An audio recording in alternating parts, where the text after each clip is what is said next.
so my name is Vanessa Casillas, and I am Ho-Chunk and Mexican. I'm originally from Chicago, and I've relocated to Minneapolis. So I have been in the trades. April 5th is going to be my 16-year anniversary of being in the union bricklayers trade. Based in Chicago, but I have worked in Minneapolis as well as a union bricklayer. I'm third generation, so that means that my dad is the reason bricklayer. And I was raised on a job site. My first time ever on a job site, I was 18 months and I got stuck in a bucket and taken up along with him on a swing stage. And at 11 years old, I was his mason tender, meaning that I was his little sidekick. I made his mortar. I cleaned up after him. I prepped material before him, and not just for him, but his crew. So that's my background. Wow, it sounds like you're almost born with, a brick in hand, so to speak. Yeah, what I often tell people who sometimes see me as an anomaly is that, my ancestors were mound builders. My ancestors were architects, because I'm also Mexican. My ancestors literally built the pyramids down there. So this is in my DNA. That's what I like to tell people. Awesome. Well, I don't even think I really need to ask the first question, because I think you just went and dove in and beat me to the punch and answered it. There we go. Yeah. So I will ask the next question. Do you need an education for your trade? And if so, how much education is required? Because I'm from the US and specifically from Chicago and Minneapolis, that's what I'm basing my answers on, is the lived experience here in the norm. As far as the education, you need GED or a high school diploma, and then you need to pass a pre-apprenticeship. What that entails is applying to your vocational trade of choice. They have union schools that you apply to. So you don't have to pay for this education. You submit an application, you go through their interview and testing process, and then you start your training. Most trades, I want to say with the exception of, I think, the plumbers, will have you do a pre-apprenticeship before going on the job site. I believe with the plumbers, it's like a week that they call like Hell Week.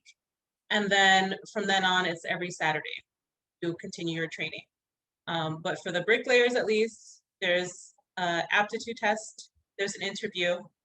And then once you start your training, it's free of cost. And it's anywhere, depending on where you're training, it's going to be 8 to 12 weeks, which is going to be unpaid time. So that's something to consider. Sometimes you have to save up, but it's also not going to cost you anything.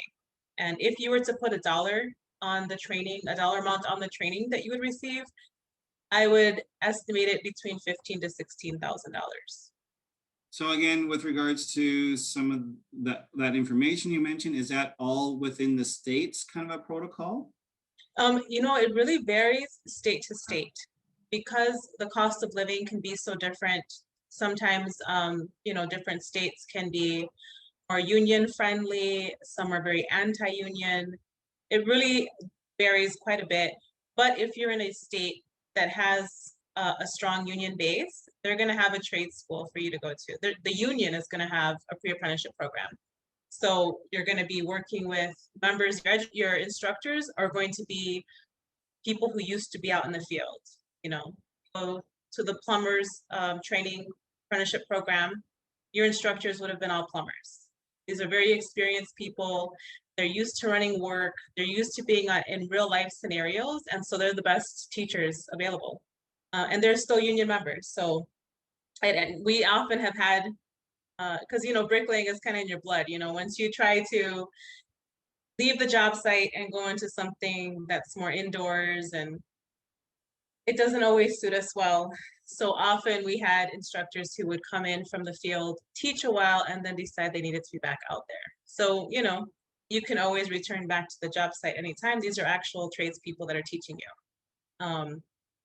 There is also international trade schools or international training centers, which is good to know, so that you can, at least for the bricklayers, we have our international training centers in Maryland. So you can always take your training over there. And if you do that, you'll be put up in a dorm. You'll stay there on campus. There's even a cafeteria, they'll feed you, and you go to your training there.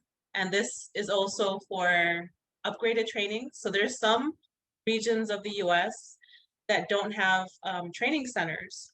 And so what they do then is they just send their members who need training to the International Training Center. International, of course, means that we have members from Canada come down for our trainings. So, and as an apprentice, I was active in contests and competitions. So that's how I became familiar with the training center, was eating and then getting invited to go compete there, taking part in different trainings that were applicable to me as an apprentice, and getting familiar with folks that were in the higher ups there. I think that's great that students are hearing with regards to what is required if I want to live in the States and get a trade, and more specifically bricklaying. And I think also it speaks to the trades in general and how transferable some of the skills can be across the border and into other countries, taking into considering, the materials used and the climate. Yeah, it's really interesting because with the trades, you're learning something that is very transferable. And the word journeyman, you'll often hear that there's almost like a whole different vocabulary once you're into the trades, right? So the term journeyman, if you break that down, it's because people used to journey for work. So once you're past apprenticeship level, become a journeyman, which means then you can pick up and go anywhere you want to, because now you've acquired the skills you need to find employment anywhere. And you're no longer obligated to stay in your region to make sure that you finish your training. So that's something that gave me the freedom during the first recession in 2000, the first recession I lived through in 2009, the US. We got hit hard in Chicago. There wasn't construction going on. And actually I got help through one of my tribal legislators who told me about a program, and this is going to answer one of your later questions for me, told me about a program that was available to Native people who were enrolled and who could participate in the pre-apprenticeship for the cement masons. Otherwise, I would not have been able to even attempt to switch trades, because for us, that's a different trade. Cement masons, bricklayers are not one and the same. They have very different duties, very different jobs, and different unions. So that was how I was able to participate in that program. And it was actually through TARO, which in the States is Tribal Enforcement Rights Office, that will, if there is any kind of tribal or projects happening on tribal lands and tribal jurisdiction, we can enforce that certain quotas are met regarding tribal claimants. So that's how I was exposed to that program. But it also gave me the flexibility that once I came here for that program, decided I didn't really like concrete as much as I thought I would, I could find work as a bricklayer. Because then I was, able to take my trade and everything I learned in Chicago and apply it to Minneapolis. So Nice. it really gives you a lot of flexibility, able to pick up and move. And if you're hit economically hard, you can just find the work and go there. Yeah, that's really awesome. With regards to moving or traveling, there's expenses involved. And so what is the salary range for the trade that you're working in with bricklaying? Yeah, so it's going to vary region to region, of course, state to state. Again, I'm from Chicago. So if I was currently working as a bricklayer in Chicago, I think our wages is up to 49 and change an hour, not including benefits. If you want to include benefits in that estimation, it would be closer to 85 an hour, which you actually cost your employers closer to $100 an hour, because of course they have to pay for the insurance and all these other things, overhead costs. So you're actually very valuable. Yeah, that's what I was going to say. When you say 85 an hour, that's still US funds, correct? Yes. So students, do the math, check out the calculator, currency converter to Canadian funds, it's even more. Yeah, yep. And bricklayers who live in like San Francisco make a lot more because cost of living is higher. If you're in New York, you make more than that because cost of living too. If you work in some place like Seattle, it may not be the best because cost of living is high, but that's kind of like an increase that wasn't able to grow with the demand. So I'm not sure that the hourly wage reflects that. But I can live someplace like Minneapolis and make, I don't know, $7 to $10 less an hour and still be very comfortable. It's also seasonal occupation because we're affected by rain, we're affected by freezing temperatures, and sometimes even the heat, because mortar will flash set if it's too hot, it'll freeze if it's too cold, and if it's raining, it'll just get washed out and create a mess on the wall. So that means come wintertime, I'm typically off for a while. Then that means I also have to take that into account as I'm making money in the good times. You have to save for the hard times. And it's really easy to do that though, once you're making, upwards of bucks an hour. Oh, nice. And that's good for students to be aware that it is seasonal. So even though the wage sounds really good per hour, Yeah. you also have to budget for the lean times or even take on maybe another job. Sure, yeah, and you have to be versatile. A lot of times people who are in the trades who know they're going to be off, either they're very budget minded when they are working, or they have something on the side that they're able to do. As you can see, I'm in an office setting right now. This is because one of my side gigs that I used to do was baking. I was a self-taught baker. And in that capacity, I started volunteering with a local cafe to feed elders during the pandemic, and they offered me a position. And so I just kind of took the opportunity to get my feet really kind of landed in a different career path. Doesn't mean I won't go back to construction ever. For now, this is what I'm committed to, but that's because I nurtured, having different skill sets. So in my downtime, in the winters, I would bake cakes, and then I became like the cake person in all my circles, and you can, there's natives are so versatile. We bead, we sew. You're gonna help somebody with their home repairs. You're gonna help somebody put together furniture. You're gonna be raising kids all the time, even if they're not yours. You have so many different skill sets, and if you just put the attention into nurturing them, even if you have a layoff season. And in the States, at least, we get unemployment. So if you're laid off because of lack of work, you collect unemployment, which is only really about, what is it? Half to 2/3 of your regular salary. Yeah, in Canada, it's 55%. Yeah. Is it? Oh, nice. Yeah.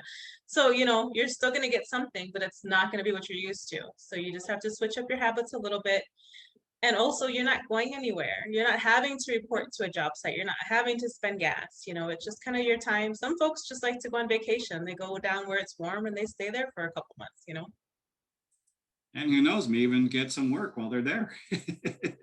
Often, there's when you have a skill trade, you always have people asking you to do jobs, to do repairs. I mean, I'm a bricklayer, but I get asked to do painting, to do plumbing, to do a ton of different things. And because I'm handy, I can, That's awesome. Yeah. So what's a typical day at work? Like, what does it look like when you're doing a bricklaying and a typical day of bricklaying work? Oh man, so it can really vary. So in my background with my dad, he was non-union and he did residential masonry, mostly restoration. So that was completely different than my career path in the union. With the union, I work often mega jobs, and coming from Chicago, I worked a lot of high rises. I love high rises. I prefer new construction as compared to restoration. Restoration is cool when you get to work on landmarks.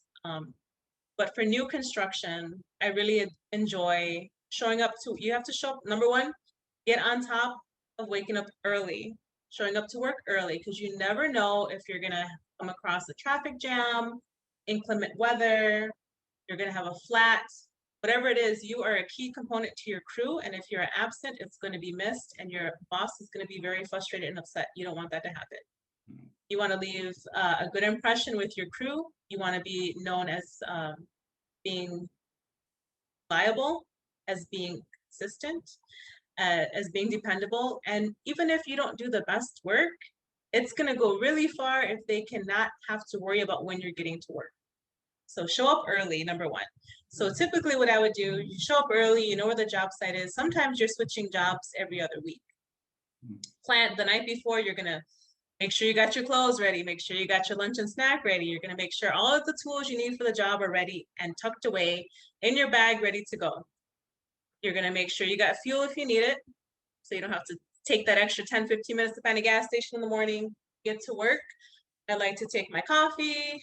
I like to, you know, if I'm gonna scroll, answer emails, reply to text, I do that before the day starts. So I'm taking my time. Sometimes I like to visit with other coworkers, catch up with them, because even if I'm on a big crew, I may not be working next to some of my favorite people. So I want to visit and get that out the way.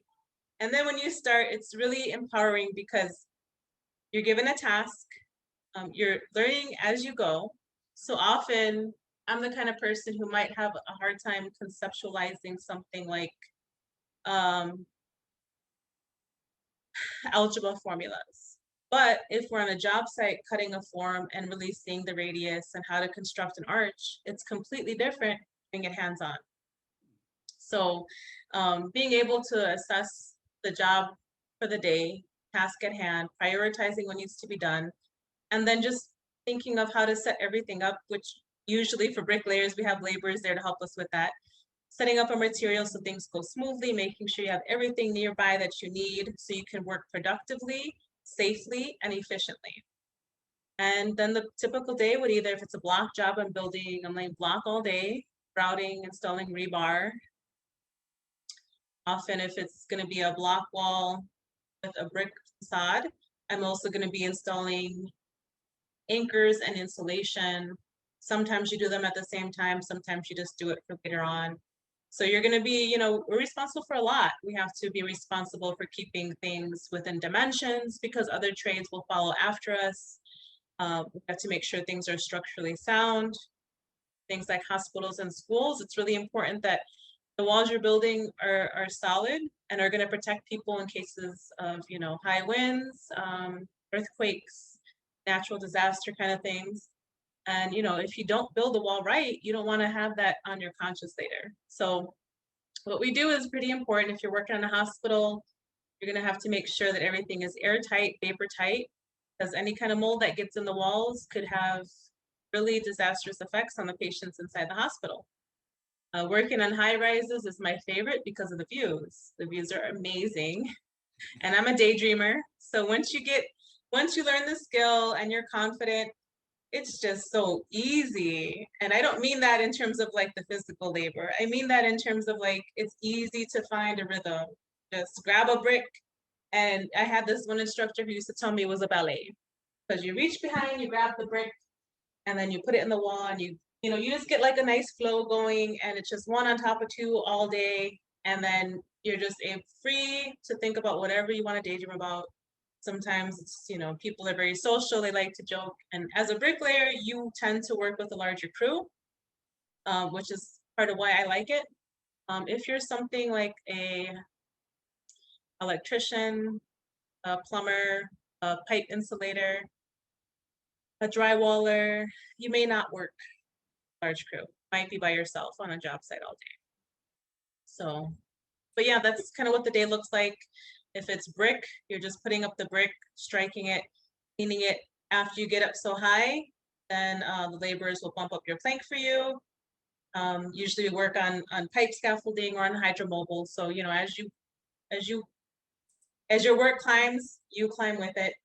And, you know, you just, by the end of the day, you can get down and you can see the result of your day's work and feel very proud and go home feeling very satisfied, you know. And then when you're driving around later, you can point to like landmarks and be like, I worked on that one and I worked, you know.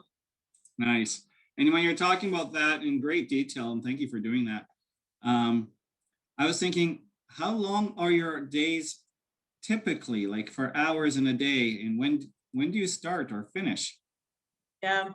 So depends on the foreman, the job. I've had some foremen who like to start as early as possible, meaning as soon as there's some daylight. So that can mean a 5 a.m. start. That's early. Very early. We work 8-hour days. If we work overtime, it's 10 hours. Very rarely do we work 12 hours. Our job is just so laborious that you're just not productive after 10 hours. you know, you're fatigued, you're beat. There have been just a few times when I worked 12-hour days. Usually what they'll do is if they need extra hours, they'll ask you on a Saturday or Sunday. Instead of extending your day, they're going to ask you to add an extra day. So, but most typically our jobs start at 7 or 8 o'clock.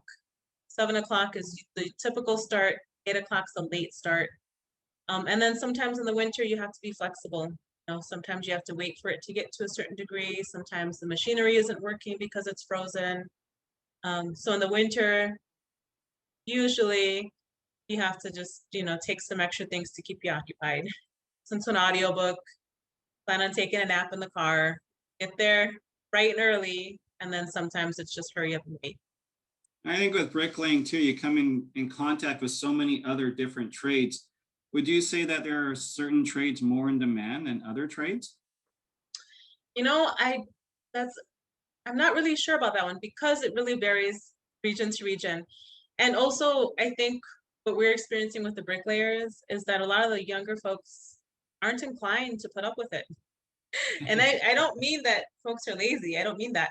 I mean that sometimes there can be such toxic work conditioning Mm. that younger folks are just not putting up with it. If you can't talk to me right, don't talk to me at all. I'm not going to come here, be in this toxic work relationship with you. I'm just going to go do something else. And I admire the younger generation for having those boundaries to keep themselves healthy. But what we're seeing then, that a lot of times they're not coming to those trades because they're getting pushed away by these kinds of behaviors. Also, it's very heavy work. So not everyone is a weirdo like me who wants to go and feel satisfied for, you know, move thousands of pounds of material a week, you know? So I want to say that as far as demand, I know that on paper right now, we should be really needing bricklayers. Now, what that means in terms of steady work and stuff, I don't know. I've dealt with my own struggles with that as a Native woman, somebody who is an oddity on a job site in a bricklaying crew.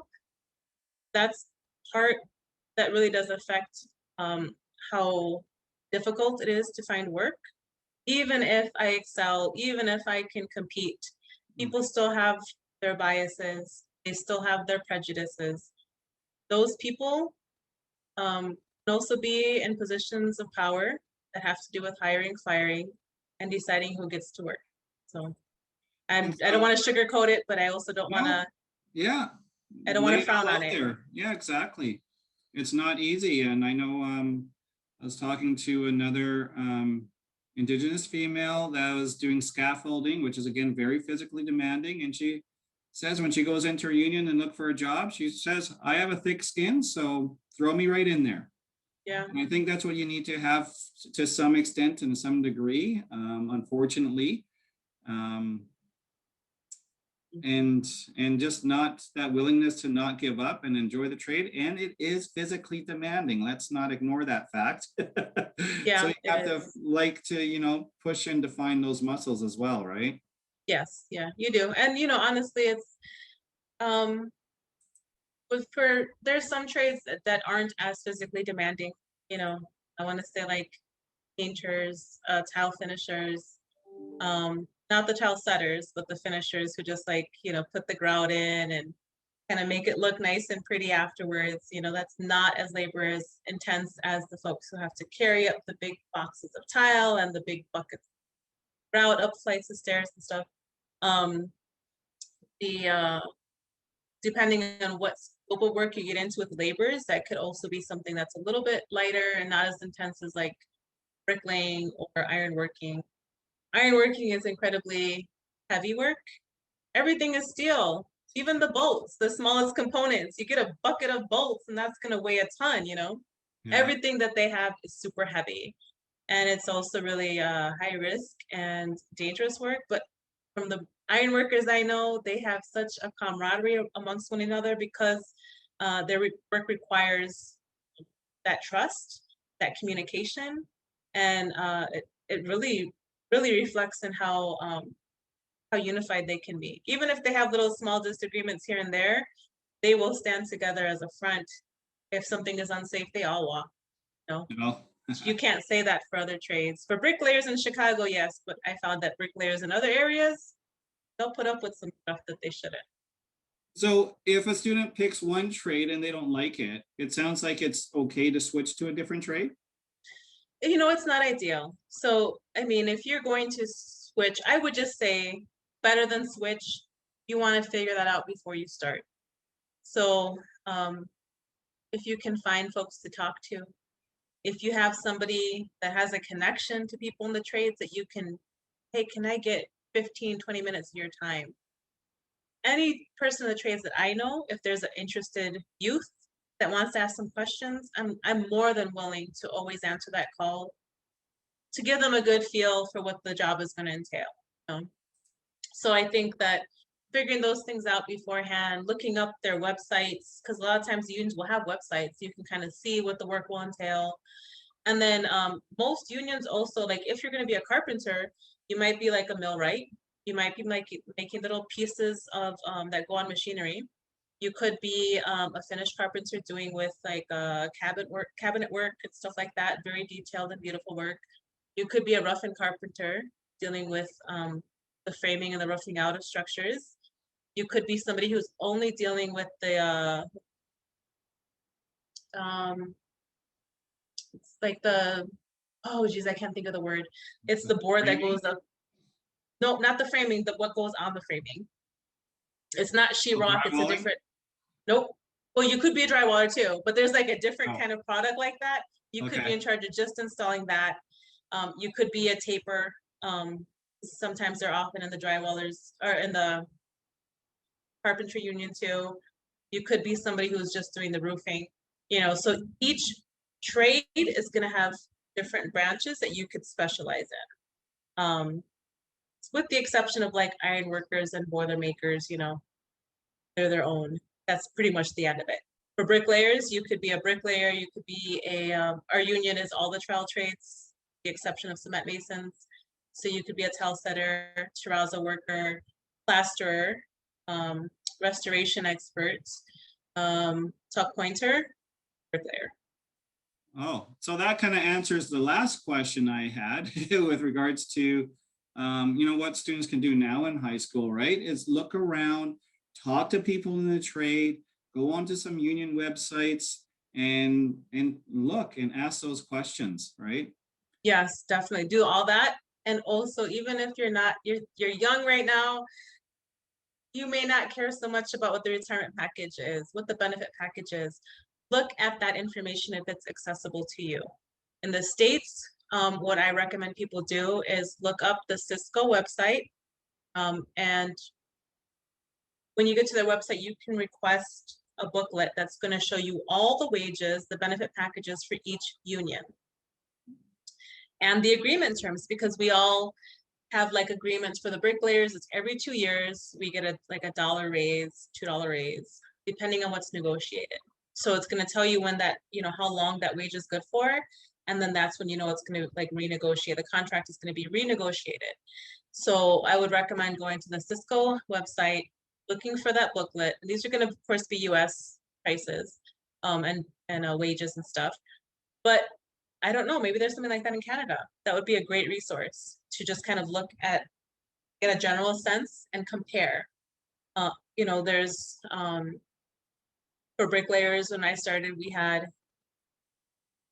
2 pensions and annuity, and we had great health insurance, which might make the difference if you're just gonna, but the retirement age was like, you know, 65, whereas a laborer's retirement age was like really young, like 56 or something, you know. That just means you can retire that much sooner, which might be something you want to consider too. All right, so this will now be my last question. Okay. And you alluded to it a little bit already. So what's the difference between a union job versus a non-union job? So because I do have history with non-union, my dad is non-union, my brother is non-union, I'm union. The major difference is going to be safety and negotiated terms. So my dad is his own contractor. His workers, they might get, let's see. Okay, so I'll say it this way. As a union worker, if I'm making $50 an hour, non-union, that's going to establish what the non-union industry will get. Mm. I'm making 50 an hour, not including my benefits, which we know is like 35 extra an hour. So on the check, 50 an hour, non-union is going to start their prices at half of that. So a non-union bricklayer would probably get around 25 an hour in Chicago. That they're not going to have insurance. You're not going to have, if you have to go and see the doctor, that's out of your pocket, or you have to find free healthcare somewhere, go to a community clinic or something. You're not going to have a pension when it's time to retire. That's something to consider. Yeah, And very much. they're often not safe, and you don't know if you're going to get a break or not, or just be expected to work through the day. Sit down and take a bite of your sandwich and right back to it. So if I were to work non-union construction, what I would risk is if I were to be injured on a job, I might have to, sue the employer. If they don't have workman's comp, they don't have good insurance, that's going to be out of my pocket. I'm going to have to pay for my doctor's visits. I'm going to have to pay for the recovery time. And I've been hurt on jobs. So that does happen. It's real world. You're working in high risk situations. And to me, it's just not worth it. Going to work on a non-union job site where it's not safe, you're working in extreme heights, being around things that can kill you. I just want to be safe, And because union training means that you go to the same safety classes. Everybody that you're working with has had the same safety training. If you're on a union job site, some people might be responsible and take those classes, but it's really up to them. You might have a great contractor who makes their employees go to those classes, but you're still not going to have retirement, still not going to have health insurance. And those things are important to me because I want to someday just be able to kick up my feet. If I was working non-union, well, guess who's my dad's retirement plan? That's me, because he doesn't have the annuity and the pension from the union. He didn't go that route. So whatever he's not saving for himself, set aside, he's expecting that me and my brother are going to take care of him as an elder, It would be nice to not have that burden on my shoulders. Mm-hmm. But of course, I'm going to care for the old man, I don't want anyone else to have that burden with me. I also want to feel independent as an elder, knowing that I've created a lifestyle for myself and can be secure as an elder. Well, it really sounds like having a union, you said a lot of great things with regards to pro-union and with regards to setting a certain standard and safety element, and then also benefits as well. So thank you for sharing all of that with regards to students just not even knowing union versus non-union, what it's really all about, right? And so that really helps to clarify. As a union bricklayer, my room for error is going to be, over like a 4-story building, like a 1/4 inch, you have parameters, you have qualities that you have to meet, quality standards you have to meet. And that doesn't really exist in the non-union industry. We all receive the same, we have access to the same training. We've gone through the same pre-apprenticeship. If you're coming in as an improver, that means somebody who was non-union and decided to join the union, they still have to prove that they have a certain standard quality. And then they have to go to any related training to bring them up to that level. And then we have access to all the great training. So that's something that you don't get in the non-union realm. My dad's workers don't have access to that training, Love my pop. I love his crew. They're all great. I've known them forever. A lot of them I grew up looking to as uncles and stuff. But they don't have that training, And my dad's kind of a hothead. So often he'll just flip out and kick stuff, and not the greatest work environment. Not saying that doesn't happen on a job site, but folks are way more careful about doing that because there's repercussion. Awesome. Thank you for sharing everything that you have shared today, Vanessa. I really appreciate it, taking the time out of your busy schedule to do this. Just one last thing, because I know there's students out there that's going to want to know this. what's your home reserve community?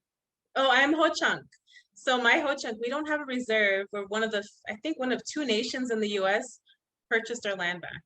So our tribal lands are lands that we purchased back. We were forced to move to Nebraska, and our homelands are in Wisconsin. So if you've heard of Wisconsin Winnebago or Nebraska Winnebago, Wisconsin Winnebago are now Ho-Chunk. That's what we call ourselves. So I'm Ho-Chunk. My people are from Wisconsin, but I'm from Chicago and Minneapolis. So for you, living in the States, is this like coming back home? Yeah, definitely. These are all my homelands. You know, Ho-Chunk, we're everywhere from the Chicago area all the way up to Minnesota and Iowa. So yeah, I'm on my homelands. Awesome. All right, thanks again, Vanessa, and I'll bid you adieu for now. Thank you. Okay, see you. Students, stay tuned for more videos to come.